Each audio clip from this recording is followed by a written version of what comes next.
During the Mayor and the City Council's statutory meeting at City Hall last week, a motion was approved to empower the City Council to assemble a delegation to approach Communities Minister Ronald Bulkan with the hopes of acquiring a $600 million bailout for the Georgetown municipality. City Hall's hopes were dashed when Communities Minister Ronald Bulkan addressed the mayors and councillors of the three municipalities of Berbice recently. The minister pushed a pin in City Hall's balloon when he said that he did not think that there is any appetite on the part of the central government to be favorably disposed towards that $600 million request. Speaking during an interview with Nightly News on Wednesday, Acting Mayor Sherrod Duncan explained what this failed attempt means for City Hall. It remains that we have to go back to the drawing board. We have to sit down with all our stakeholders. I'm of the view that the city has to be managed as a business, as a corporation.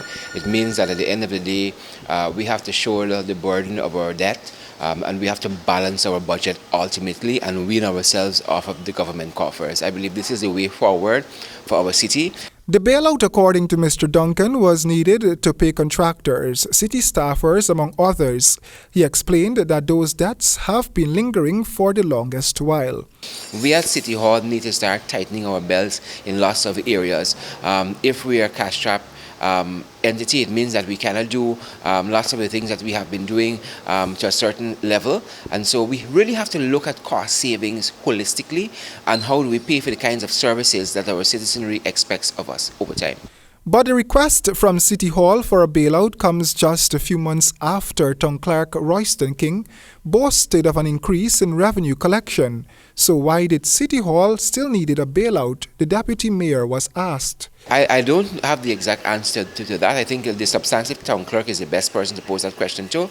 But again, I think we all have to sit down and really look to see what are the shortcomings of City Hall, and not just fluff. What are the bare bones of the operations? Where are we exactly? What is owed? What is owed by us and what is owed to us? And let us see how one can offset the other. If we are owed taxes, then we must go after those people who owe us taxes. Duncan said the city is now in some deep financial troubles and is uncertain about their next move. Royden James, HGP Nightly News.